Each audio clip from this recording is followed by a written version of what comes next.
PhD student at Ohio State. And today I'm going to be talking about a little project I've been working for as part of my dissertation. Maybe. There we go. Okay, so as we all know, comparative phylogenetic methods are very powerful tools that we can use to sort of connect process and pattern. And it allows us to use various different types of data to answer various types of questions that we might be interested in related to trait diversification, both about how those affect diversification rates and also how the traits themselves may be diversifying. So the group of interest that I'm going to be focusing on today, or I guess what the talk is about, is the genus Penstemon, commonly known as the beard tongues. And they get their name because of this sterile, often pubescent fifth stamen here, shown in the two photos here. Penstemon are distributed throughout North America, and I think they make a really good group in which to use these comparative type of analyses because, first off, there are a lot of species and there's a lot of diversity, and the reason for that is because they're hypothesized to be sort of an ongoing adaptive radiation. As a result, most, I guess, a lot of studies that have looked at Penstemon diversification have focused on the floral diversity, just because there's such a, I guess, a high degree of it. But I'm actually not going to be talking about that today. So if you're interested in floral traits and that sort of thing, I'm sorry, but you're out of luck. Instead, I'm going to be focusing on a few other aspects of the diversity seen in this group. And I'm going to walk you through some of that right now. So first off, oh wow, yeah, guess my slides got a little messed up, but anyway, microhabitat. So I've defined different, I guess, sets of microhabitats for every species in the genus. Basically what I did is I went through collection records, species descriptions, and then some of them are through personal experience, and assigned each species to a different microhabitat. So the most general cases is generalist here on the left, and for Penstemon that means essentially a species living in a typically arid environment, fairly open, and semi-disturbed. You often find them in road cuts, forest openings, that sort of thing. And then I've sort of also classified some specialist microhabitats as well. Things like limestone endemics, rock outcrop specialists, deep sand dune, that sort of thing. And you can see some of that diversity here. Another way that I'm going to be classifying species is based on their primary ecoregion, and I think that this is a good way to sort of classify species because many of the species of Penstemon have this sort of, they have narrow ranges typically, and so it's not often the case that they'll span multiple ecoregions. So this is, in my opinion, a good way to sort of more broadly categorize species into broader habitat types. And lastly, I've defined what I'm going to call an edaphoclimatic niche. Essentially what I've done is taken species occurrence points from GBIF, downloaded some publicly available data sets through WorldClim and soil grids for each of those species, normalized these variables, and then performed a discriminant analysis of principal components and essentially identified clusters of species that have similar edaphoclimatic variables. And so I came up with 6 different groups there. Okay, so here's just that again. And so as you can see, there are lots of different moving parts here. And basically what I'm going to try to do is take these different microhabitat classifications and associate them with some of the phenotypic variables, other than floral traits. So firstly, I'm going to focus on just things that I've sort of categorized as binary, just to make things a little bit more simplistic. So first off, I'm working with woodiness of species. Basically, is it herbaceous or suffrutescent? For the non-botanists out there, suffrutescent just means woody at the base. It doesn't die back during the winter. Also classifying species based on the below ground system. Do they have taproot or are they rhizomatous? And also the lifespan of the species. There are no annuals, but there are some that basically don't make it past a couple of years in the wild, and then others that span into decades long. So I think this is also sort of a useful trait to look at. Also, I like little cartoons and stuff, so I'm going to be continuing to use those as representations throughout the talk. So, yeah. All right, so to get back to the main question, how have phenotypic and ecological traits in Penstemon evolved? To answer this question, we needed phylogeny, and so this is the one I'll be using. This is sort of recent. It's made from 48 nuclear and chloroplast loci. Includes 260 taxa, and all of those taxa have all of the microhabitat and phenotypic traits that I just walked through. Essentially, I got that for as many species as I could, and then took out the species that didn't have that information. And so really to answer this broader question, I'm thinking about it in sort of different subsets. So the first one is there asymmetry in transition rates? And what I mean by that is two different things. First, is there asymmetry between transition rates of a state? So basically, is the transition from 1 to 2, state 1 to 2, different from the transition rate from 2 to 1? But I'm also thinking about it in a temporal aspect. Does this transition rate depend on where in the tree we're considering? I'm also looking at sort of multiple iterations of a trait appearing. Essentially, I'm looking for convergent evolution or convergence in some degree. And lastly, are there relationships between ecological and phenotypic traits? So basically, does the trait transition depend on the state of a different trait? So, to answer this first part here, transition rate asymmetry. Basically what I've done is I've fit different models of discrete character evolution. This is just MK models.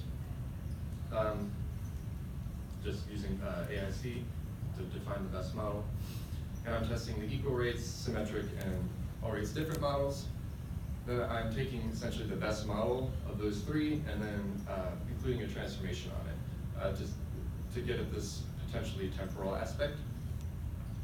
So in this case, if the equal rates model was the best, I would then also include models of ER that include, say, the early burst parameter or delta. And these are just, again, ways to look at the temporal aspect of transition rates, asymmetry.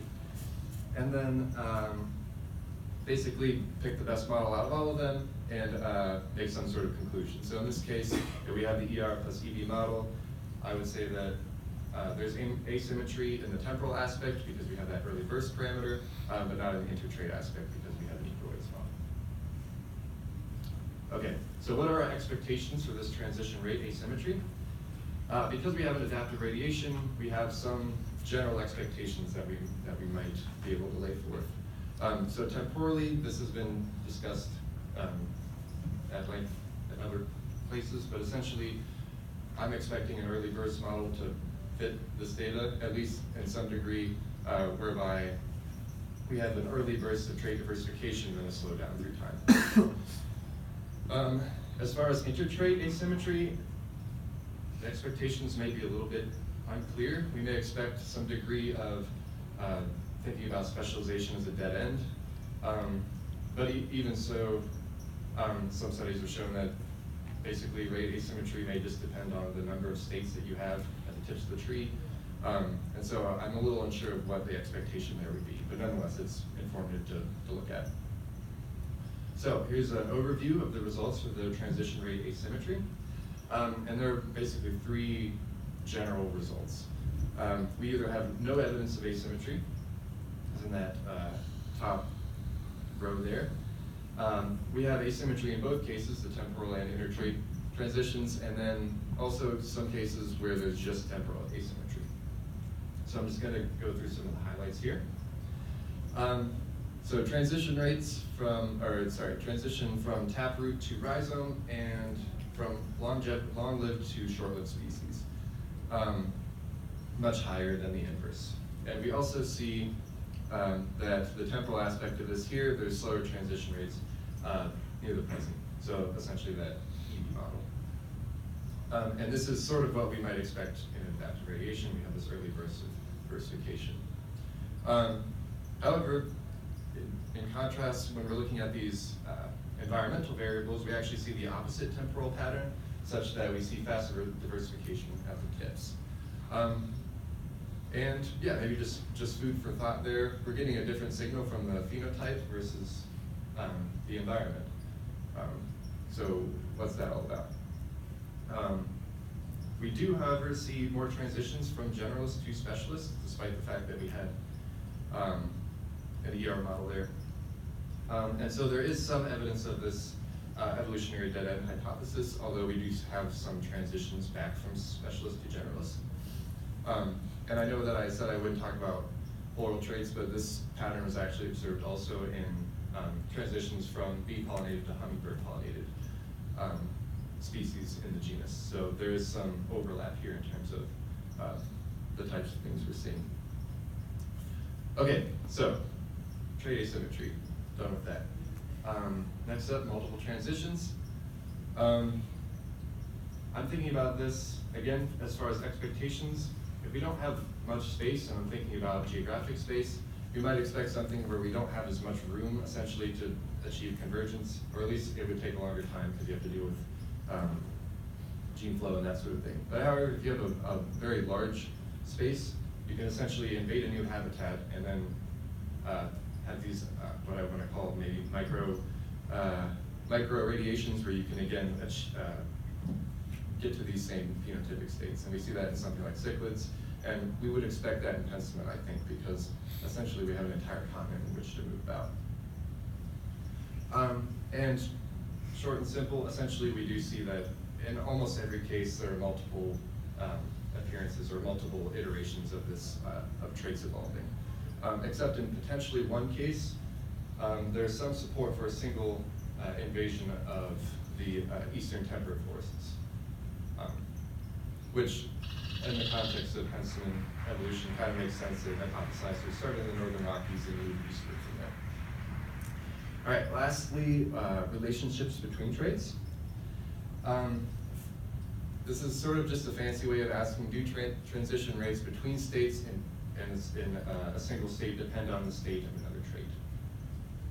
And so what I've done here is essentially fit different models of dependent discrete character evolution, and then compared those AAC values to the best model of the character evolution that didn't have a dependent, non-dependent model, essentially. And so expectations here in an adaptive radiation, the expectation is as long as we have the right traits and the right environmental conditions, we should expect some sort of relationship. That's sort of the whole tenet behind adaptive radiation. But curiously, we only really saw that in one case, and that was in herbaceousness, or woodiness rather. So the transition between herbaceousness and subfrutescent depended on that adaptoclimatic niche. More specifically, when in niches 1 and 5, which are sort of ambiguous to you right now, species transition between states 2 to 10 times more frequently. Some of the variables that were of importance of those classified niches were things like, let's see, cold temperatures, low amounts of precipitation, and then very variable temperature from, say, winter to summer. So, in summary, is there asymmetry in transition rates? Yes, we saw that. We saw it in phenotype, but not, sorry, skip through here. We saw examples of this in every case that we were looking for. And essentially, I was able to see expected patterns and uncover questions using these data, which is potentially something that we could do more. Sorry for going over. Thanks to all these people that have helped me. And, thanks.